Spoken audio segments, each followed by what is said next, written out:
رجعت بصيت مكان الطيف مرة تانية ما لقيتوش. سميت الله في سري ودخلت اوضتي وقفلت البلكونة، وقعدت على سريري يومها مش عارف انام، وانا مترقب ان بكرة ممكن اسمع خبر وفاة حد تاني. لكن اليوم اللي بعده حصل حاجة ما كنتش اتوقعها خالص.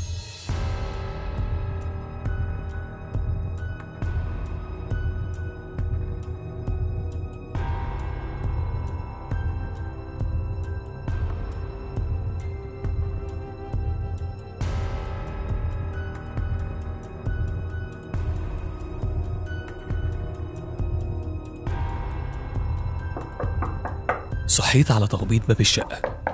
ما كانش تخبيط عادي، وكأن اللي بيخبط عايزني أصحى من النوم بالعافية. افتكرت أمي وأختي رجعوا من السفر، لكن ده مش ميعادهم. قمت بسرعة من سريري، ومن لهوجتي خبطت رجلي في كرسي من اللي موجود في الشقة.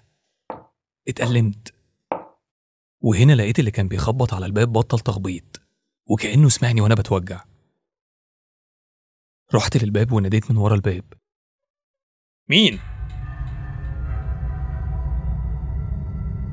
ما لقيتش رد. عليت صوتي مرة تانية: مين بره؟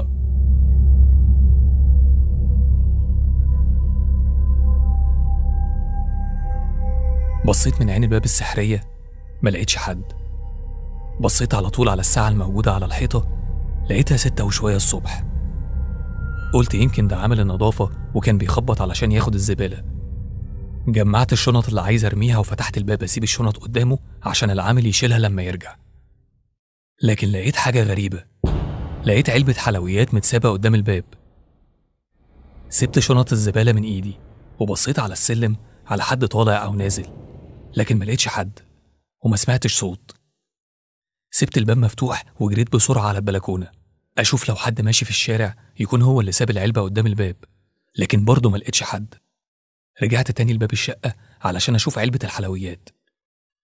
العلبة كان شكلها حلو وملفوفة لفة شيك، بس مش مكتوب عليها لا عنوان ولا إهداء ولا حتى اسم المكان اللي عملها. فضولي أخدني أعرف إيه العلبة دي ومين صاحبها وليه متسابة قدام باب شقتي. أخدت العلبة باهتمام ودخلت الشقة وسبتها على الترابيزة، وقعدت قدامها باصص لها وكأني بسألها: انت ايه اللي جابك هنا؟ تكونيش بتاعت الجيران وغلطتي في العنوان؟ وبعد 5 دقايق تقريبا من نظراتي ناحية العلبة قررت افتحها، لكن كنت حريص نوعا ما. انا لسه معرفش مين اللي جابها. لبست جوانتي وحطيت ماسك على وشي وفتحت العلبة. لقيت تورتاية صغيرة ومعمولة على شكل شنطة ايد. الغريب انها شبه الشنطة اللي كنت بحاول افتحها قدام باب بيتنا واتقطعت سوستتها واتبعترت حاجاتي على الارض يومها لما كنت بحاول اهرب من الطيف. الحقيقة الموضوع قلقني.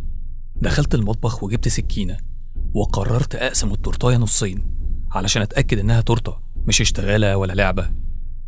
قسمت التورتاية بالسكينة وبعدت كل نص عن التاني واتأكدت انها سليمة.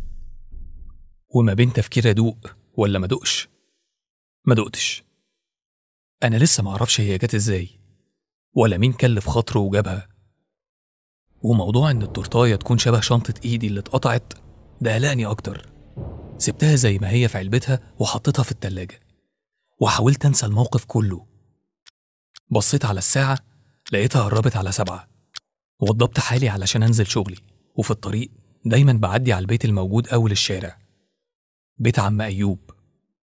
وده البيت اللي لمحت الطيف خارج منه قبل كده. من قلقي مديت خطوتي شوية، لكن يومها وانا بعدي من قدام البيت سمعت صوت خناقة، واللي بيتخانقوا صوتهم كان عالي شوية. بطأت خطوتي يمكن اعرف الخناقة على ايه. سمعت 2 بيتخانقوا، تقريبا واحد ومراته، والراجل بيقول انا مش عايز القط ده يكون في بيتنا تاني، بتشائم. ولما عرفت ان سبب الخناقة هايف قوي كده ركزت في طريقي ورحت شغلي، وانا بفكر في مين اللي جاب لي التورتاية وازاي حد مهتم بكده يجيب لي حاجة الساعة 6 الصبح. خلصت شغلي وانا راجع كالعادة بحب اسمع مزيكا في هيدفون الموبايل. مش عارف ليه من ساعة موت عم ابراهيم وانا بحاول ابطل العادة دي. حتى الطريق اللي متعود ارجع منه غيرته. اي حاجة ممكن تفكرني بالطيف بحاول اغيرها يمكن انساها. واليوم ده رجعت بيتنا من طريق تاني خالص، وأول الشارع قابلت عم أيوب. سلمت عليه وسألته إذا كان شاف حاجة اليومين اللي فاتوا، وقال لي يا ابني أنا كبرت وبقى نظري على قدي، فحتى لو أنت شفت حاجة أنا ممكن ما أشوفهاش. وعلشان تعبان من الشغل مركزتش قوي في كلامه، ورحت على باب البيت.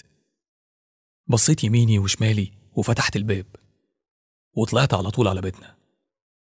كنت جعان، لكن يومها التعب غلب الجوع، وغيرت هدومي ونمت. نسيت خالص موضوع التورتاية.